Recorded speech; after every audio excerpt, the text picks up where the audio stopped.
Hello Figgy Fiends and Collectors, this is me, Daniel East 1000, back again with another Star Wars The Black Series figure review. Today we're going to be wrapping up the last of the comic book figures that I've needed to look at with Darth Maul. Darth Maul, of whom is one of my favourite Star Wars characters. I mean, I have bed sheets of him, for crying out loud. Slight overshare. Nonetheless though, let's have a look at this figgy, but first as per usual, the packaging that he comes in. As always with all these comic book figures, they have this lovely artwork that is inspired from the comic that they're taken from effectively. Darth Maul has this lovely front cover artwork from Dark Horse's Darth Maul comic book series. As I've said before in a couple of my other reviews, it's kind of amazing with the fact that we've got these and that Dark Horse has sort of been acknowledged within the celebration of the 50th anniversary of Lucasfilm. I'm really pleased they have, because for the longest time when we didn't have films or really TV shows, the only way Star Wars fans really got their fix was through video games, books, and well, Dark Horse's line of comic books. So to have a couple of figures celebrating the work that they did is really nice. It's a nice homage, and I think Darth Maul was a good choice in terms of it. So you've got this gorgeous artwork from the Darth Maul comic there, which this figure is inspired from. It's where he doesn't have his shirt on and he looks ripped as out. Darth Maul, top there, Star Wars, 50th anniversary Lucasfilm, Darth Maul, Sith Apprentice, and all away along the spine here you've got Darth Maul written there, picture of the character, Star Wars The Black Series. Then on the spine all the way around you've got stills of Darth Maul from the comic book series that he appears in, of which is really nice. On the back, as always, you've got the Lucasfilm 50th anniversary timeline, of which this is highlighted under Legends, and you've got a bit of a bio on this line itself, as well as a ton of legal garb, which we all know and love. And on the inside of the packaging, because much like a comic book, it kind of has that book sort of feel, you have where the figure would sit. I've put the thing upside down, whatever, ignore that. And a little bio on the character itself, of which I will include in the bottom there. You've got some lovely artwork from the comic. So that's the packaging pretty much out the way and done with. I absolutely love this, and I kind of wish Hasbro would just do these sorts of figures as their own sort of series. Kind of like the offshoot brand of gaming greats.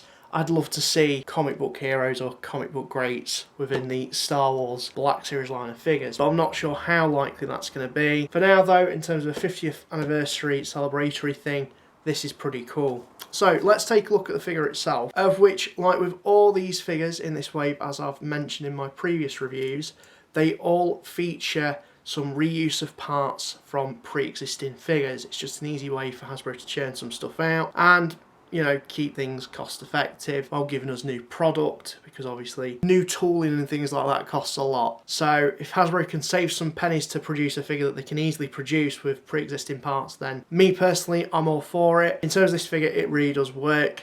It's not quite worked with some of the other figures. So to have a look at the figure, or the parts that this figure is taken from, I actually have the Darth Maul here. It's mainly within the legs. It basically utilises the same legs as the Wave 1 Darth Maul. Isn't it mad this was from Wave 1? This is what we considered good.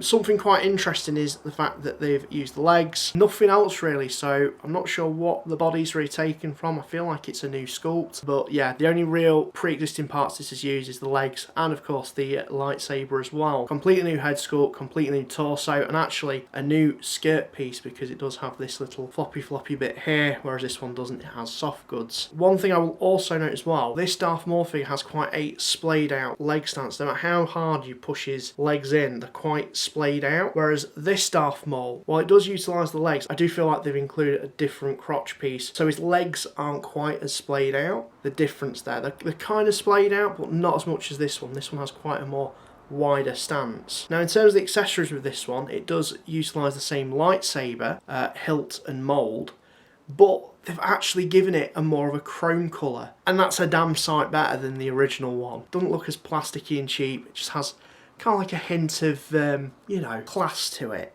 Is that the right word? It looks nice, that's my point. It's a lot nicer than the original one. So if we have a look at that head sculpt, that's absolutely gorgeous. He's got a very snarling, more realistic face than the original. You've got his horns there, and the tattoos are just painted absolutely exquisitely. All around his body, just looks absolutely phenomenal. The only thing that people have picked up on, and I have as well, hence why I'm mentioning it here, Hasbro haven't painted the hands, so a lot of other YouTubers and people have taken it upon themselves to do that. I'm not going to bother because it's not a major thing. I probably could because I do like doing my painty things. If you haven't seen my Joy of Miniature Painting series, little plug there, check that out.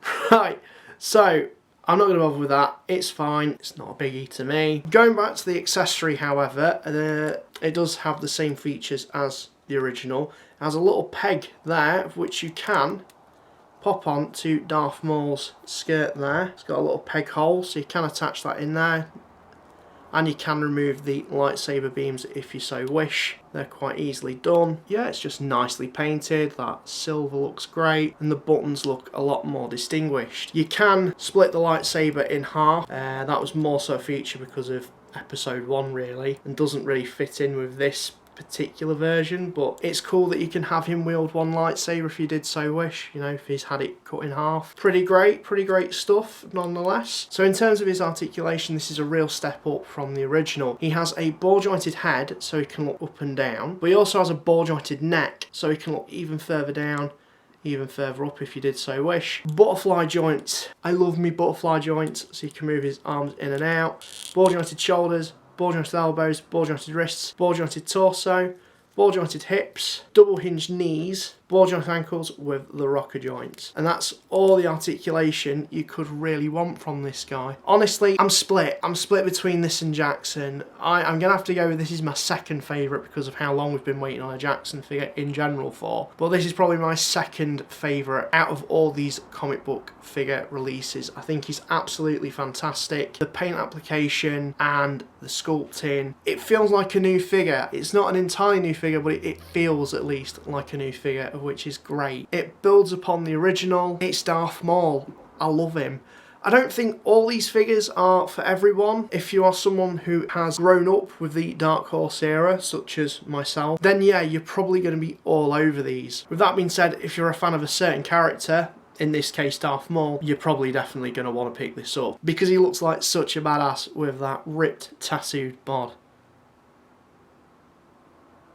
So, anyways, let me know what you guys think of this figure. Have you picked it up? Haven't you? Why not if you haven't? And this is me, Daniel East 1000, sign out, and thank you very much for watching. Sorry if it was a little bit rushed, this one, because it's pigging hot out there and I'm sweating like... You make up the analogy.